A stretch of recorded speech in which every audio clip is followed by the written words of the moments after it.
दोस्तों आज एक ऐसी बुक के बारे में बात करेंगे जिसको स्टार्टअप और एंटरप्रेन्योरशिप की दुनिया की बाइबल माना जाता है। यस, आज बात होगी 0 to 1 की, जिसको लिखा है द लेजेंडरी पीटर थील ने।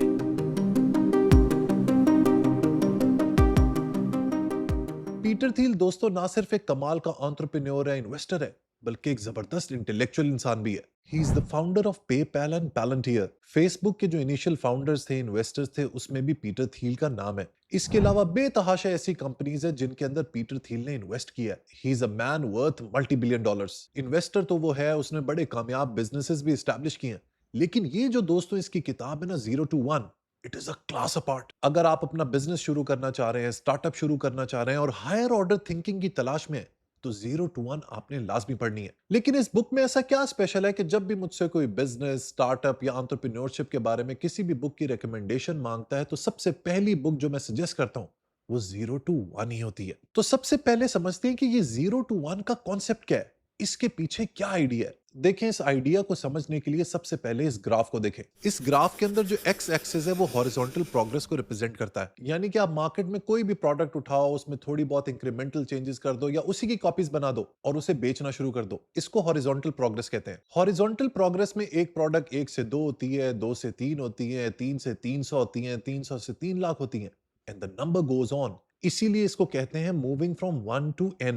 चाइना इसका मास्टर है, उसके पास इंटेलेक्चुअल प्रॉपर्टी हो ना हो, आप उसको कोई भी एक प्रोडक्ट दिखा दो, वो शाम तक आपको उसकी लाखों कॉपीज बना देगा। लेकिन पीटर थील के मुताबिक ये जो 1 to n प्रोग्रेस है, दुनिया इससे आगे नहीं बढ़ती और बड़े बिजनेसेस कभी भी 1 to n जाकर बड़े नहीं बनते।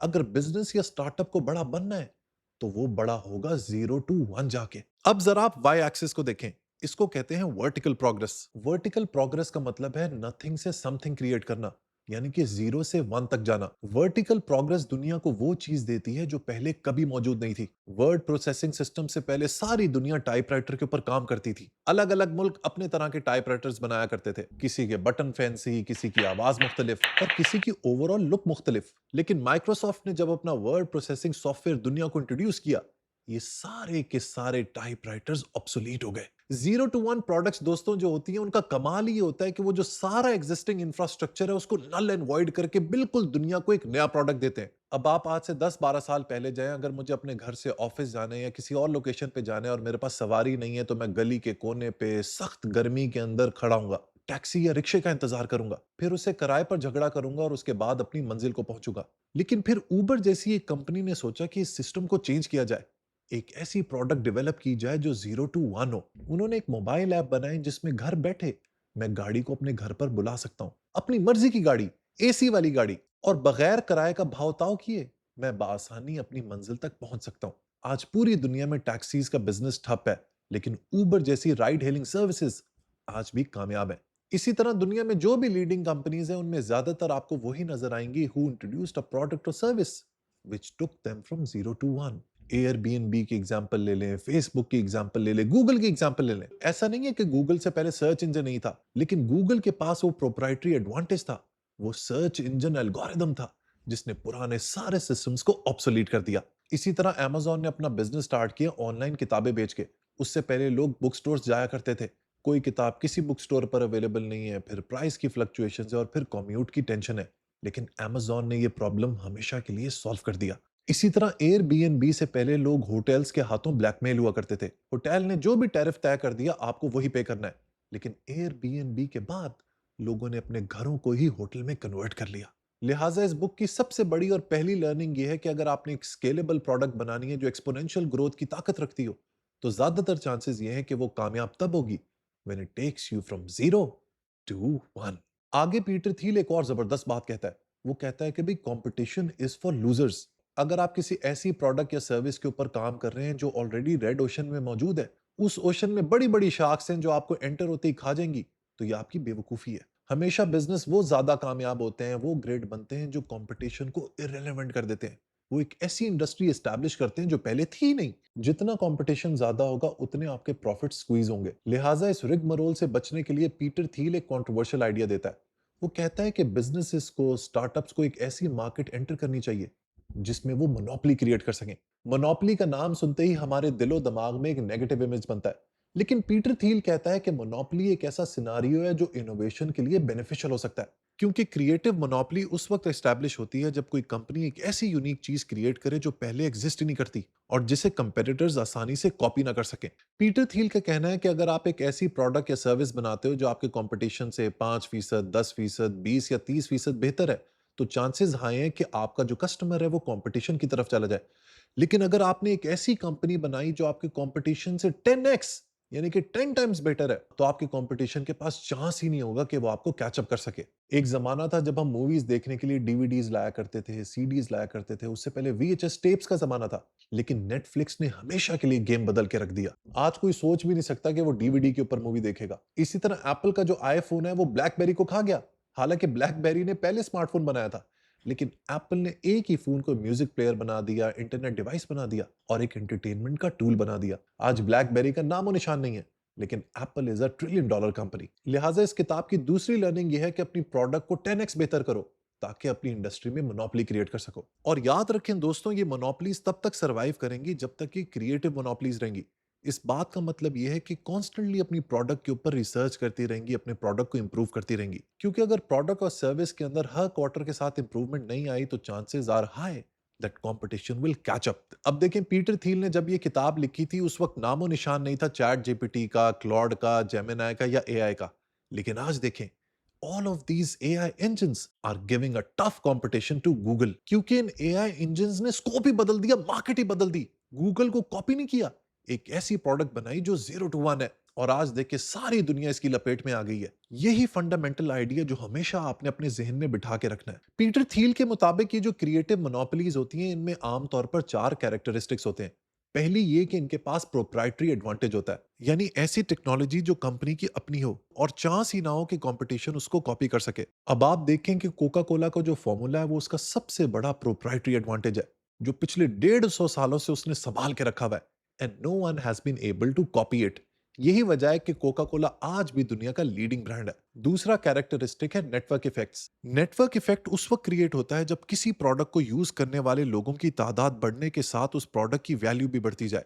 अब आप देखें कि इंस्टाग्राम या फेसबुक के ऊपर आपके फ्रेंड्स, फैमिली या सेलिब्रिटीज ना हो जिनको आप फॉलो करना चाहते हो, तो आपके लिए ये प्लेटफॉर्म बेकार है। जितने ज्यादा लोग इस प्लेटफॉर्म को ज्वाइन करते हैं उतनी इस प्लेटफॉर्म की वैल्यू बढ़ती जाती है। इसी को नेटवर्क इफेक्ट कहते हैं। यही वजह है कि स्ट्रॉन्ग नेटवर्क इफेक्ट्स वाली कंपनी को चैलेंज करना काफी मुश्किल होता है। तीसरी है economies of scale. Economies of scale का मतलब है कि प्रोडक्शन बढ़ने के साथ हर इंडिविजुअल यूनिट की एवरेज कॉस्ट कम होती जाए। बड़ी और कामयाब कंपनीज इकोनॉमीज ऑफ स्केल के फॉर्मूला को क्रैक कर लेती हैं, और जितनी जितनी ज्यादा वो प्रोडक्ट्स बनाती जाती हैं उतनी ही उनकी कॉस्ट कम होती है। लिहाजा they can play with their pricing. और चौथा कैरेक्टरिस्टिक है स्ट्रॉन्ग ब्रांडिंग। मोनोपोली उतनी तगड़ी होगी जितना पावरफुल ब्रांड होगा। एप्पल इसकी एक प्राइम एग्जांपल है।